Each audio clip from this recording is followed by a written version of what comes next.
الحمدللہ وکفا وسلام علی عبادہ الذین اصطفى اما بعد اعوذ باللہ من الشیطان الرجیم بسم اللہ الرحمن الرحیم لقد من اللہ علی المؤمنین اذ بعث فیہم رسولا من انفسہم یتلو علیہم آیاتہ ویزکیہم وَيُعَلِّمُهُمُ الْكِتَابَ وَالْحِكْمَةَ وَإِن كَانُوا مِن قَبْلُ لَفِي ضَلَالٍ مُبِينٍ صدق اللہ مولانا العظیم۔ اسٹیج پر رونق افروز حضرات علماء کرام، دیگر حاضرین کرام، خواتین اسلام اور طلباء کرام، ماشاءاللہ بہت دیر سے اجلاس چل رہا ہے اور اس میں آپ حضرات بچوں کا دلکش، روح پرور اور دلچسپ پروگرام دیکھ رہے تھے، سن رہے تھے۔ یہ جلسہ تو اصل میں بچوں ہی کا جلسہ ہے، بڑوں کو تو صرف دیکھنے آنا چاہیے۔ بچے جو پروگرام پیش کرتے ہیں وہی دراصل اس کا نچوڑ ہے، خلاصہ ہے اور لب لباب ہے۔ بچے سال بھر محنت کرتے ہیں اور اپنے امتحانات کے نتائج کے مطابق انعامات پاتے ہیں، اور جو کچھ انہوں نے سیکھا ہے اور تربیت لی ہے اس کو یہاں پر عملی طور پر پیش کرتے ہیں۔ اس لیے بچوں کی حوصلہ افزائی کے لیے اور اس کے ساتھ ساتھ لوگوں کے سامنے مدرسے کی کارکردگی، بچوں کی تعلیم اور تربیت کے نظام سے متعلق آگاہی، یہی دراصل مقصود ہوتا ہے اس موقع پر۔ ماشاءاللہ بچوں نے بہت تفصیل کے ساتھ آپ حضرات کے سامنے اپنا پروگرام پیش کیا ہے۔ میں یہاں پر آئے ہوئے تقریباً 2 گھنٹے سے زیادہ کا عرصہ ہوا ہے اور میں بیٹھ کر سن رہا تھا بچوں کا پروگرام، اور پھر اس کے بعد نتائج کے مطابق جو ان کو انعامات دیے گئے اس کی بھی کچھ باتیں سمجھ میں آ رہی تھی۔ کچھ بچوں نے جو انعامات لیے وہ لا کر دکھا بھی رہے تھے۔ یہ سب چیزیں دیکھنے سے یہ اندازہ ہوا کہ مدرسے کے اندر تعلیم کا نہج، اسلوب بہت ہی عمدہ ہے، بہتر ہے۔ جس مقصد کو لے کر مدرسہ قائم کیا گیا ہے اس کے اندر وہ کامیابی کی راہ پر چل رہا ہے۔ مدارس کئی قسم کے ہوتے ہیں۔ ایک چھوٹے سے مکاتب ہوتے ہیں جہاں صبح شام بچے آ کر تعلیم حاصل کرتے ہیں۔ ان کا مقصد ہوتا ہے قرآن کریم کی تعلیم اور بنیادی ضرورتوں کو پیش کرنا۔ طلب العلم فریضۃ علی کل مسلم، یہ جو اللہ کے نبی علیہ السلام نے فرمایا ہے،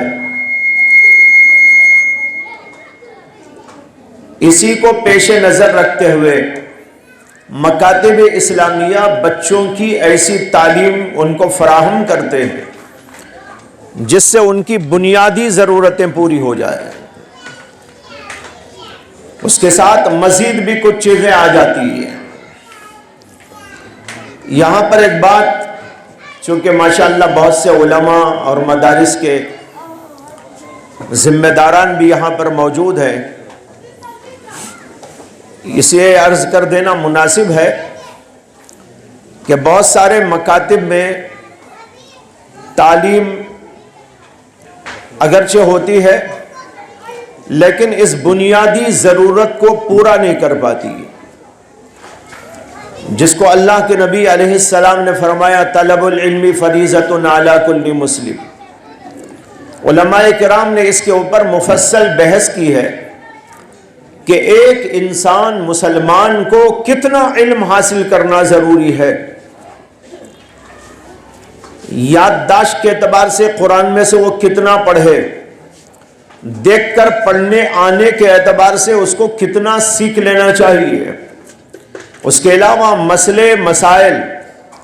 نماز کے، روزے کے، حج کے، زکوٰۃ کے وغیرہ یعنی عبادات کے، لیکن اسی پر بس نہیں ہے۔ طلب العلم فریضۃ علی کل مسلم میں یہ بھی آتا ہے کہ معاشرتی مسائل کو بھی طلباء کے سامنے واضح کیا جائے،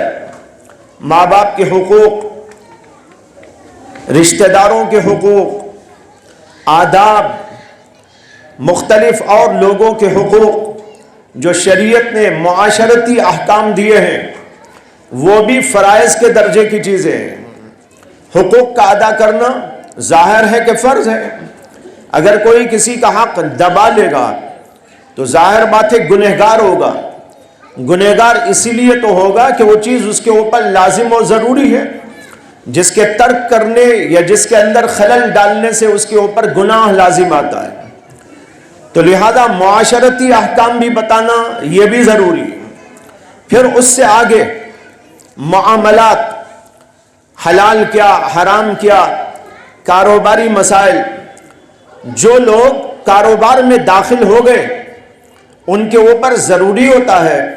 کہ وہ کاروبار کے سلسلے کے اسلامی مسائل کو جان لے۔ بغیر اسلامی نظام اور طریقہ کار کے جانے بیپار کرنے کے لیے بیٹھ گیا تو وہ گنہگار ہے۔ ظاہر ہے کہ کہیں حلال کو حرام کر دے گا، حرام کو حلال کر دے گا، اچھے کو برا کر دے گا، برے کو اچھا کر دے گا، غلطیوں پر غلطیاں اور ٹھوکروں پر ٹھوکریں کھائے گا۔ لہذا ایک انسان پر یہ بھی ضروری اور لازم ہے کہ بیپار کرنے والا بیپار کے مسائل، تجارت کے مسائل کو جانے۔ اس کے علاوہ لین دین کے مختلف طریقے اور مختلف اس کی صورتیں اور شکلیں ہوتی ہیں، ان میں سے جو آدمی اس سلسلے میں کارروائی کر رہا ہے اس کے اوپر ان کے مسائل کو جاننا ضروری۔ تو معاملات پہ جو ہے توجہ ہونا ضروری ہے۔ پھر اس سے آگے اخلاقیات، اخلاقی تعلیمات کہ ایک انسان اپنے آپ کو کیسا بنائے، اس کا دل کیسا ہو، کیسا سنورا ہوا ہو، ظاہر کے اعتبار سے وہ کتنا اچھا اور عمدہ ہو، ظاہری آداب سے اپنے آپ کو لیس کر لے اور باطنی جو علوم ہیں ان سے بھی اپنے آپ کو آراستہ پیراستہ کرے۔ یہ بھی فرض کے درجے کی چیزیں ہوتی ہیں۔ تو معلوم ہوا عقائد سے لے کر مسائل، اور مسائل میں بھی کئی طرح کے مسائل، عبادات کے مسائل، آگے معاشرت کے مسائل، پھر اس سے آگے معاملات کے مسائل، پھر اس سے آگے یہ اخلاقیات کی تعلیم، یہ سب کچھ ضروریات کے اندر داخل ہے۔ لیکن اب ہم مکاتب میں جو تعلیم ہو رہی ہے اس پر غور کریں کہ اس کے اندر یہ تمام شعبوں پر کلام ہوتا ہے اور بچوں کو ان چیزوں کی تعلیم دی جاتی ہے یا نہیں دی جاتی، تو اندازہ یہ ہوتا ہے کہ اکثر بیشتر جگہوں پر ان تمام امور کے بارے میں تعلیم نہیں دی جاتی، جس سے معلوم ہوا کہ طلب العلم فریضۃ علی کل مسلم جو مکاتب کا مطمح نظر ہے، مکاتب کے پیش نظر یہی مقصد ہے، اس مقصد کو ہم پورا نہیں کر رہے۔ اس لہٰذا جو بھی مکاتب کی تعلیم دیتے ہیں ان کو چاہیے کہ ان تمام قسم کی چیزوں کو زیر بحث لائیں اور ایسی کتابیں اور ایسے مضامین اس کے اندر شامل کریں جس سے کہ یہ ضرورت جو فرض کے درجے کی ہے وہ سب کی سب پوری ہو سکے۔ مولانا ابھی بتا رہے تھے تزکیے کی بات، یہ تزکیہ بھی فرائض کے اندر داخل ہے۔ بغیر تزکیہ، بغیر اصلاح نفس انسان اپنی ذمہ داری کو پورا نہیں کر پاتا. ایک انسان پر یہ بھی ضروری ہے کہ وہ اپنے آپ کو با اخلاق بنائے، با کردار بنائے، ظاہر کے اعتبار سے عمدہ، باطن کے اعتبار سے عمدہ، اس کے اندر اچھے اخلاق، اس کے اندر اچھی صفات، اس کے اندر اخلاق حمیدہ اور برے تمام اخلاق، اخلاق رذیلہ اور ذمیمہ سے وہ پاک ہو، یہ بھی اس کے اوپر ضروری. لیکن بچوں کو یہ تعلیم ہی نہیں دی جاتی کہ اچھے اخلاق کیا ہوتے ہیں اور برے اخلاق کیا ہوتے ہیں. برے اخلاق سے بچانے کی فکر اور اچھے اخلاق ان کے اندر پیدا کرنے کی فکر، یہ بھی ضرورت کے درجے کی چیز ہے. ابھی چند ماہ پہلے میں نے اس پر ایک مضمون مستقل لکھا جس کا عنوان ہی ہے کہ علم دین کی فرض مقدار کی تحقیق، کہ کتنی مقدار شریعت کے علم میں سے وہ ہے جو فرض کہلاتی ہے. دو قسم کی تعلیم ہوتی ہے. ایک فرض کی تعلیم ہے، یعنی فرض عین، ہر انسان پر، ہر مومن پر لازم اور ضروری ہے کہ وہ اتنا علم حاصل کرے، اس کو کہتے ہیں فرض عین. اور ایک اس سے آگے کا درجہ ہے جس کا نام ہے فرض کفایہ. فرض کفایہ ہر ایک پر ضروری نہیں. اگر کوئی شوق رکھتا ہے اور معاشرے کے اندر سے چند لوگ اس کام کو انجام دے لیتے ہیں تو باقی سب لوگوں سے وہ ساقط ہو جاتا ہے. جیسے کہ حافظ قرآن بننا، عالم دین بننا، مفتی بننا، محدث بننا، مفسر بننا اور فقیہ بننا، یہ وہ چیزیں ہیں کہ جس کو فرض کفایہ قرار دیا گیا ہے کہ ہمارے معاشرے کے اندر علماء کا ایک طبقہ ہونا چاہیے، مفسرین کا ایک طبقہ ہونا چاہیے، محدثین کا طبقہ ہونا چاہیے، مفتیان کرام کا ایک طبقہ ہونا چاہیے جو امت کی ضرورت کو پورا کرے، ان کو قرآن سمجھا سکے، قرآن کی تفسیر بیان کر سکے، احادیث کی تشریح بیان کر سکے، مسائل جو پیش آئے امت کی وہاں پر رہبری کر سکے. دقیق مسائل پیش آ جاتے ہیں، نئے مسائل پیش آ جاتے ہیں، تو ان میں امت کی رہبری کرنے کے لیے ایسے لوگوں کی ضرورت ہے جو فقہیات پر گہری نظر رکھنے والے اور بصیرت رکھنے والے علماء ہوں. تو ایک طبقہ مفتیان کرام کا اس ذمہ داری کو پورا کرنے والا موجود ہونا چاہیے. لیکن سارے مسلمانوں کو مفتی بننا ضروری نہیں، محدث بننا ضروری نہیں، مفسر بننا ضروری نہیں، اسی طرح پورا عالم بننا تمام مسلمانوں پر ضروری نہیں. چند لوگ اس کام کو انجام دے لے تو امت کے اور لوگوں سے وہ فرض ساقط ہو جاتا ہے. اس کو کہتے ہیں فرض کفایہ.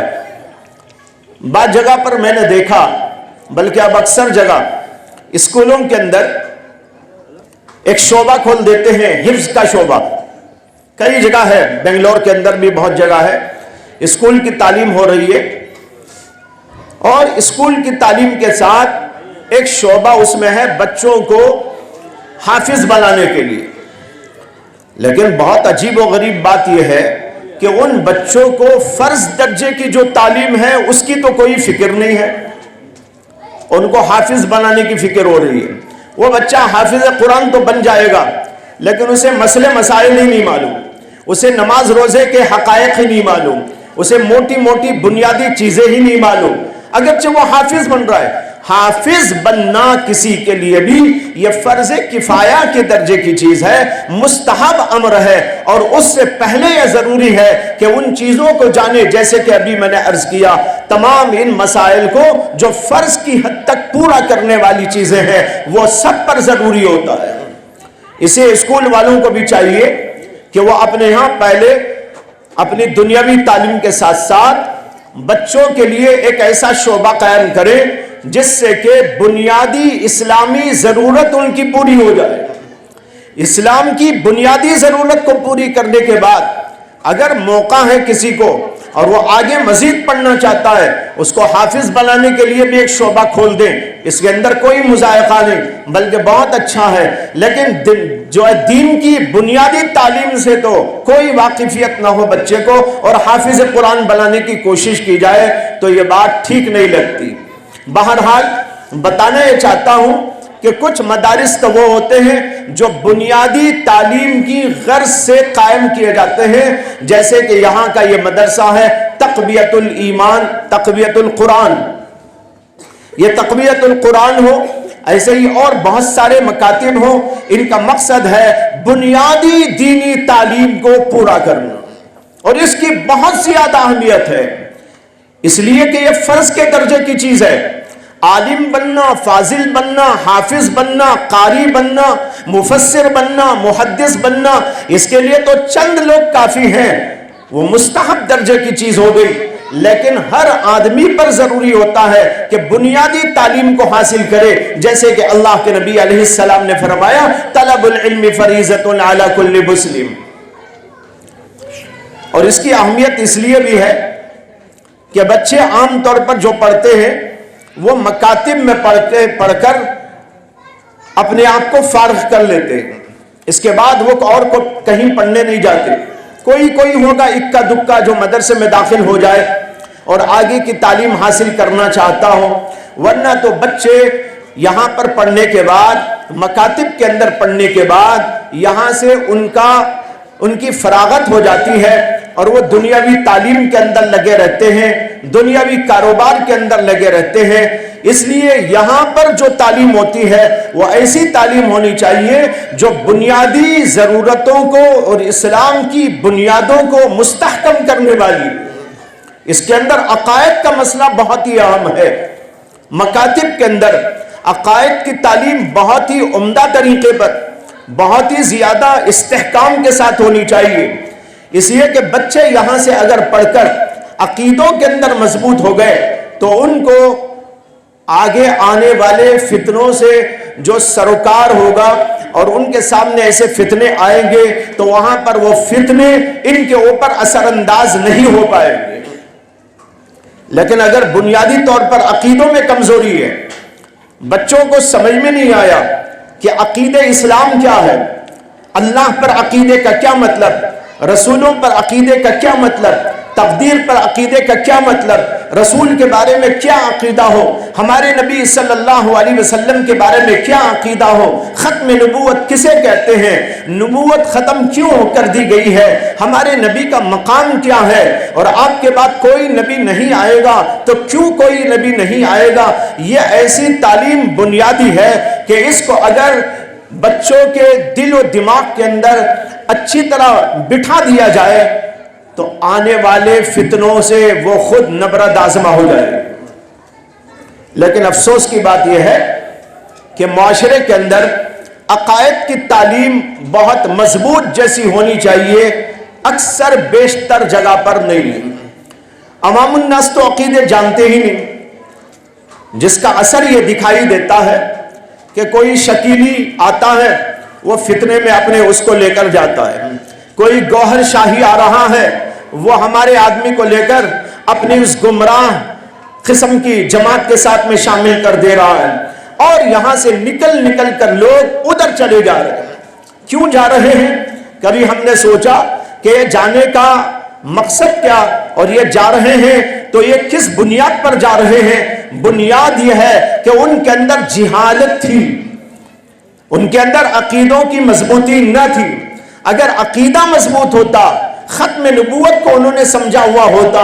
تو پھر ایسا نہ ہو سکتا تھا، لیکن چونکہ معلوم ہی نہیں کہ ختم نبوت کیا ہے اور ہمارے نبی علیہ السلام کا مقام کیا ہے، نبی اور رسول کسے کہتے ہیں، نبی اور رسول کی صفات کیا ہوتی ہے، ان کی زندگی کی پاکیزگی اور طہارت کیسے ہوتی ہے، اس کے اوپر تو علماء نے مستقل کتابیں لکھی،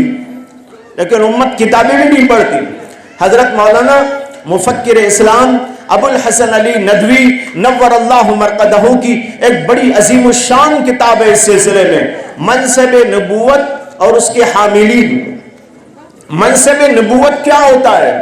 نبی کسے کہتے ہیں، نبوت کی صفات کیا ہیں، اور اس کے جو حاملین یعنی حضرات انبیاء کرام علیہم السلام گزرے ہیں وہ کس پائے کے تھے، ان کی زندگی کیسی تھی، ان کا ظاہر کیسا تھا، ان کا باطن کیسا تھا، ان کے اخلاق کیسے تھے، ان کا کردار کیسا تھا، وہ کیا کیا چیزیں لاتے تھے، کیا لوگوں کو دکھاتے تھے، ان کو دیکھ دیکھ کر لوگ کیسا ایمان لاتے تھے، یہ ساری باتیں اس کے اندر بیان کی گئی۔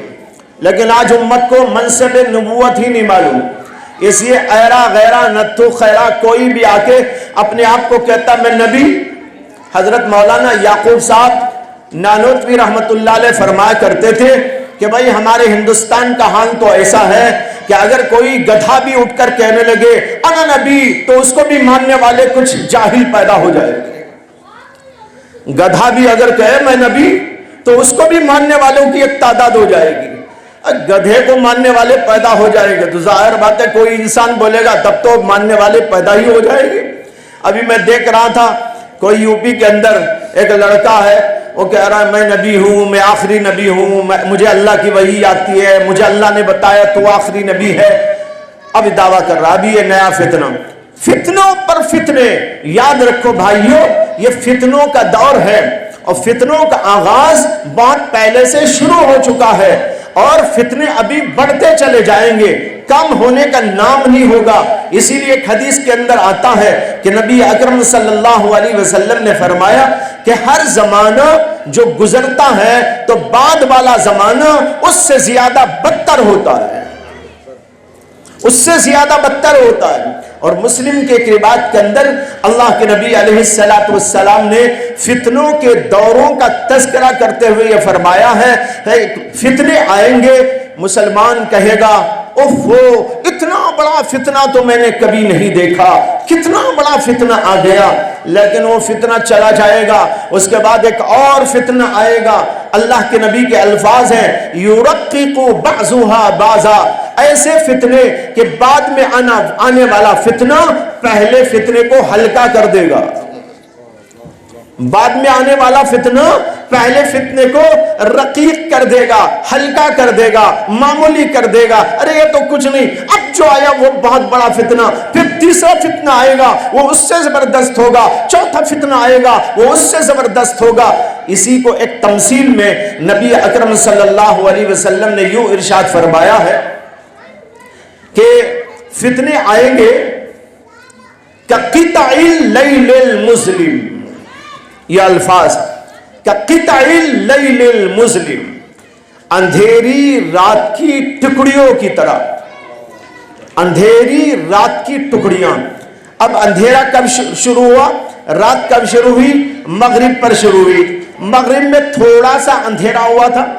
پھر 1 گھنٹے کے بعد آپ نے دیکھا اندھیرا اور زیادہ خطرناک ہوا، پھر اور 1 گھنٹہ گزرنے کے بعد آپ نے دیکھا اس کے اندر اور اضافہ ہوتا چلا گیا، پھر 11 بج گئے، پھر 12 بج گئے، پھر اس سے آگے وقت بڑھا، تو جو وقت بڑھتا جائے گا اور اس کے اندر گہرائی آتی جائے گی اور زیادہ اندھیرا گہرا ہوتا جائے گا۔ اللہ کے نبی کہتے ہیں اسی طرح فتنے آئیں گے رات کے اندھیری رات کی ٹکڑیوں کی طرح، جیسے ایک ٹکڑے کے بعد آنے والا فتنہ، آنے والا ٹکڑا زیادہ گہرا ہوتا ہے، زیادہ خطرناک ہوتا ہے، اسی طریقے پر یہ فتنے بھی اور زیادہ خطرناک ہوتے ہوئے سامنے آئے۔ تو بھائیو دور تو شروع ہو گیا، ایسے بہت سارے آتے رہیں گے، کوئی مہدی بن کے آئے گا، کوئی نبی بن کے آئے گا، کوئی اپنے آپ کو کچھ کہے گا، کوئی کچھ کہے گا، کوئی عیسیٰ بھی بن کے دکھائی دے گا، یہ سب کچھ ہوتا رہے گا۔ ہر مسلمان کو اپنے ایمان کو سنبھال کے رکھنا ہے۔ محمد عربی صلی اللہ علیہ وسلم کے بعد کوئی نبی کسی قسم کا آنے والا نہیں، کوئی نبی کسی قسم کا آنے والا نہیں۔ مہدی آئیں گے ضرور، لیکن مہدی تو امتی ہوں گے، مہدی پر ایمان لانے کا کوئی مطلب نہیں ہے۔ ہم نے تو ایمان لایا محمد صلی اللہ علیہ وسلم پر، اب مہدی آئیں گے تو